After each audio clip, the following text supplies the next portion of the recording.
let's try this again. This is my third attempt at broadcasting live today. Looks like I'm not having any issues now. Thought I would come back out to the bee yard today just to kind of give everybody a heads up. I missed posting this past Saturday, sorry about that, but so I'm trying to make up for that today on Monday. Thought I'd come out and show everybody what's going on. Started down at this hive just because this happened to be where I was standing. And what we see here right now is we've got bees coming and going. They're keeping an eye out on the entrance.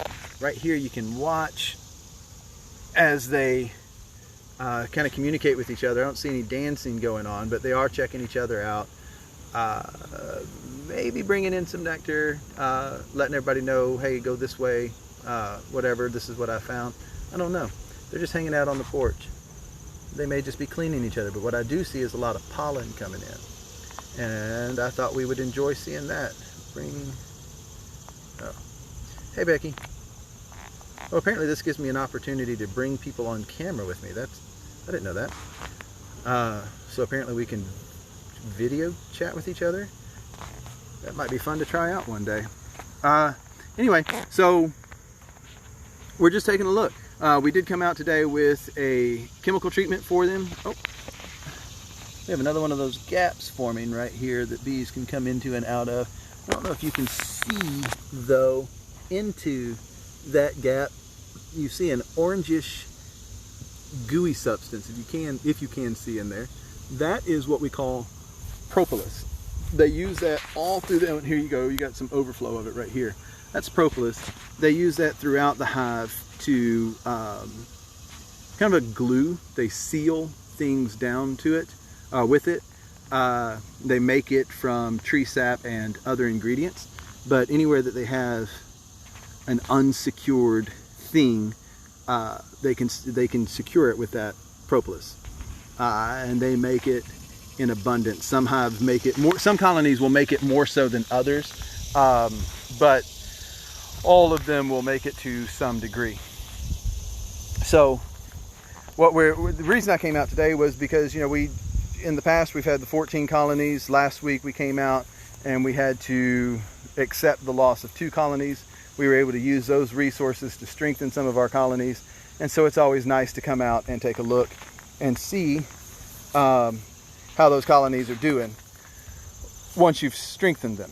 And when we were out here this morning taking a look and we saw just how hard they were flying, that was just very encouraging. So I thought I'd come out and share that with everybody. Now take a look at this, talking about propolis. We have an entrance up top. Last week, before we added this center box, because I don't know if you guys will remember that or not, this used to be 2 boxes. They were really strong, and we thought, okay, cool, let's put another one in the center here. And actually today I took that off and we tested its weight, and it is, they are using it. They are actually putting resources into this center box. So it was actually a good thing that we did that. However, when it was 2 boxes, they were coming and going from the entrance down here at the base, where I'm pointing. And because it was just these 2 boxes, so this hole was actually here, they were coming and going really hard here. In fact, look, here's an example on another colony where they have the 2 holes and they are coming and going. I'm not going to stay here for long because I'm in a flight path and they are bumping the daylights out of me. But that gives you the example.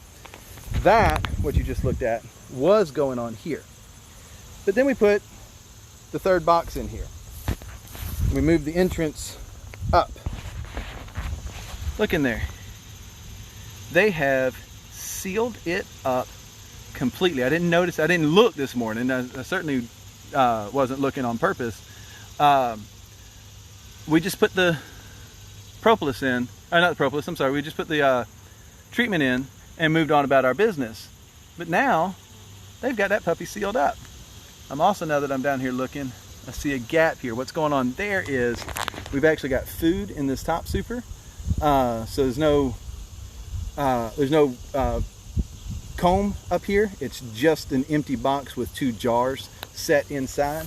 But I don't like that gap there. I'm gonna see if I can't adjust. Doesn't look like it. That's weird. It's happening quite a bit And I'm not sure why that's happening, but I don't like that. And as I promised you in previous videos, you were going to come along with me for the good and the bad. That there is bad. I didn't see it this morning. Don't know why I didn't see it this morning, but I'm certainly seeing it now, so that's definitely an issue that we're going to look into and get corrected. As you can see, they can seal it, but we don't want to have to cause them. That just takes them away from work that they need to be doing, should be doing, and so we don't want to create extra work for the bees. Let's see. If y'all got any questions, by the way, I'd be more than happy to address them. Becky, you may be the only one following me right now or watching right now, so if you have any questions, I'd be more than happy to address them. Because I really didn't turn this camera on with any kind of game plan. I just turned this camera on to show you what's going on, but there's really not a ton to say. Oh, you know what? This one was heavy. Dad was laughing at me earlier because he saw me carrying 3 of these Nook boxes in a video from the truck. We were getting set up, so I had 3 of them in my hand and I was carrying them out. And he thought it would be funny for me to test this big monstrosity to see what kind of weight we were dealing with. Yeah, I would not be carrying that from the truck. That's a really decent weight. Mostly listening, watching, about to have a bunch of epoxy all over my glove. Oh, are you making some more cups? Or another cup?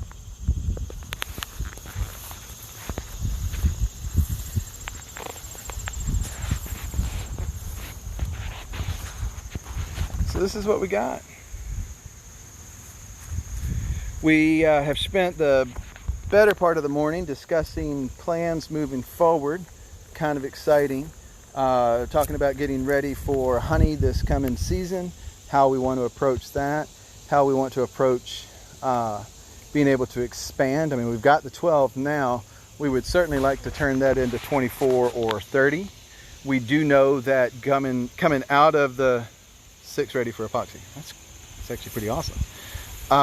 Business is picking up then, huh? So we've got these 12. We know that we'll come out of winter with an expected 30% loss. That's pretty standard each year. So from there, though, we will have the remaining hives, remaining colonies, and we want to expand. So we would love to be able to turn 12 or 8, whatever we've got remaining. We'd love to turn that into 30 going into next winter. Because, of course, if you're expecting 30% loss, I mean, come on, let's do the math. The more colonies you go into winter with, you lose 30%, you still come out with a lot of colonies. And we want to expand every year. We'd love to get to 100 or so, or more. That would be great. But to do that, we got to be able to make some money too. So we've been talking about ways that we would be able to produce honey. And that's actually pretty exciting. I don't think I posted the video before, but since we're talking about exciting news, I'd also like to go ahead and say that we've got some exciting things coming for the channel itself, not necessarily just for the bees, but for the channel itself.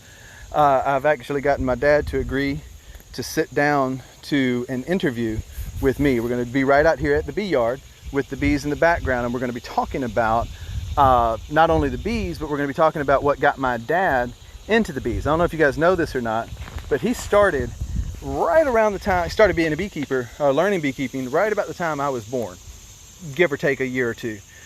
And so for right at 40 years now, he's been a beekeeper. And so we're going to talk to him about why he got started, what were his, what interested him, how did he get on this path, because obviously we're not having this video if Dad didn't become a beekeeper 40 years ago. We're not doing this today. So that's actually really kind of exciting. And it gives me a chance to sit down and have a conversation with him that we don't typically have. I mean, that's stuff that, for a father-son duo, that's stuff that you actually take for granted because I grew up on those stories. And so I know them already. But you guys don't. And so it'd be a fun chance for us to share our beekeeping experiences with you. So I'm actually really excited about being able to sit down and do that. Got a friend of mine who is from Israel, and he grew up on a ranch out there, and they had bees. He was not a beekeeper, but they had a beekeeper that raised the bees on his family's ranch, and he has agreed to sit down and chat with me about honey, eating honey in Israel. For those of you who grew up in Sunday school like I did, you've learned from Scripture that the Israelites, before they were the Israelites, the Promised Land, which is what they spent 40 years in the desert looking for, they reached the Promised Land. They send their 12 spies in there, and 2 of them come back and they talk about the land flowing with milk and honey. Bees are a way that my dad was able to actually make Scripture real for me. And so it's really exciting to be able to sit down with somebody who is from what we call the Promised Land and talk to them about how that honey flows in the Promised Land. So I'm really excited about that. And he's a good friend of mine. I don't know if, for those of you who actually pay attention to my Facebook page, you know that I am a lover of firearms and training and all things firearms and training. And so this friend of mine is actually my trainer. He's who I go to for learning these things. So the firearms and how to be better. So I'm actually really excited. We get to have a conversation that is a passion of mine for once, and he actually has some childhood memories of it. Anyway, so that's really exciting. And there's a couple other things that I don't know if I'm in a spot yet that I can actually make those announcements. But those 2 are confirmed. Those conversations are going to be those 2 conversations are going to be had, and we're going to do that right here at the bee yard. And I'm really excited about that. And they got a couple other things that are coming as well, potentially coming. So I don't want to write a check that my butt can't cash yet. So we're going to hold off on those announcements. But anyway, I'm really excited. It'll mean some big things for the channel and some appreciations from other perspectives than just mine as well for you to enjoy. So hopefully you're as excited about that as I am, or at least partially excited about that as I am. However I want to say that sentence.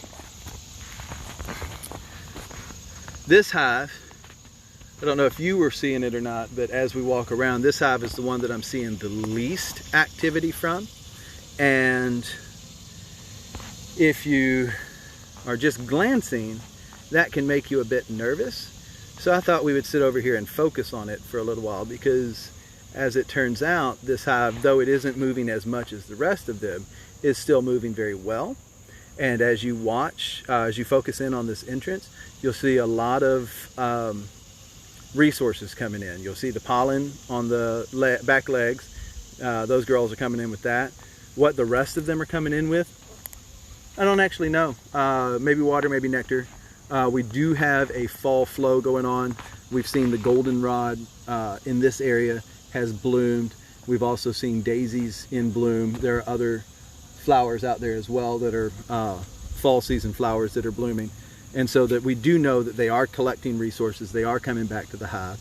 This one is no different. Now she's actually got some decent weight to her. So that's actually encouraging. We don't expect large colonies this time of year. We expect maybe a little bit bigger than this, but we don't expect much bigger than this. So we're really not dissatisfied with what we've got going on here. All too often, it's easy to get really focused in on these big colonies and how exciting that is. And it's true. That's really exciting. But that doesn't mean this isn't. And so I just wanted to kind of point that out for us as well. I don't have a smoker. My hive tool and my inspector's jacket are in the car, so I'm not going to go into this hives, although this is a beautiful day for it. One of these days I'll get me a tripod and I'll come out and I'll set the camera up, or somebody will be adventurous enough to come out and hold the camera for me and we can actually go into the hives and we can talk about what's going on inside and all that kind of stuff. And I can give you a little bit more detailed conversation that way. That'll be a lot of fun. So that's another thing that we can put on the calendar. We'll do a hive inspection together. And I've got some folks that have agreed to come out with the camera. Just kind of playing about their courage. They'll come out with the camera and maybe ask some questions or read off to me what your questions are, that sort of thing. And so we can kind of address them while we're inside. That in mind, every time of the year that you go in, winter is a really bad idea to go in, so you don't do that. But you know, spring, summer, and even warm days in the fall, when you go into the hive, you're going to see different things. For instance, where it's spring right now, that hole would not be filled. Oops, I think I just pointed the wrong way. Sorry about that. This hole here would not be filled. I don't know what you are. Go on, man. That would be wide open, and they would be flying like crazy, coming to and from the hives with resources. Since we're going into fall and even winter, they've got that closed up because they're just not, they don't need it. They're not utilizing that. So, all right. I think I've talked long enough. I think I've shown you enough. I am going to call it done, publish this, get it onto YouTube. Please do not forget to get onto YouTube and subscribe if you have not already. Please, I mean, I know I'm doing a Facebook Live right now. I can't do YouTube Lives, it turns out, until I have at least 1,000 followers. I am nowhere near that, of course. It's a brand new channel. Honestly, I don't know what to expect as far as growth is concerned, but help me out. I'd love to be able to do YouTube Live videos instead of these Facebook Live videos. It's just saves me on some steps for the work. But it'd be nice to be able to do the YouTube Live videos and have those subscribers be able to enjoy those videos as well. So I'm going to post this back to, it'll be on Facebook, but I'm also going to post it on YouTube. Watch it there. Feel free to share it and get some people watching it. Subscribe. Help me expand this so that we can actually keep it up. Maybe I'll get some equipment that'll help me do more thorough videos as well in the future. And again, if you have any questions, please feel free to post them in the comments. I will address them. I try to actually be pretty good about checking comments and responding to them. So if you have any questions, do that. You can always reach out to me on Facebook Messenger and give me any questions that you would like me to address, or things that you would like to see in the video or hear about in the video, questions that you might have that I can address for you. Be happy to do that. If you've got any stories about bees or honey as a child, honestly, I'd love to hear. Maybe we can showcase that on here as well. That might be kind of fun. I'm actually kind of excited about being able to share the stories of others, because I'm not the only one who's passionate about beekeeping. I mean, heck, many of you guys log on. I see the same names every time I do a Facebook Live. So everybody's got some sort of passion about honeybees, some sort of thing that excites them about the honeybees, and I would love to hear about it. Maybe it will inspire one of those conversations for us in the future, okay? So, hit subscribe, hit like, let me know what you think. Thank you very much. Y'all enjoy your day.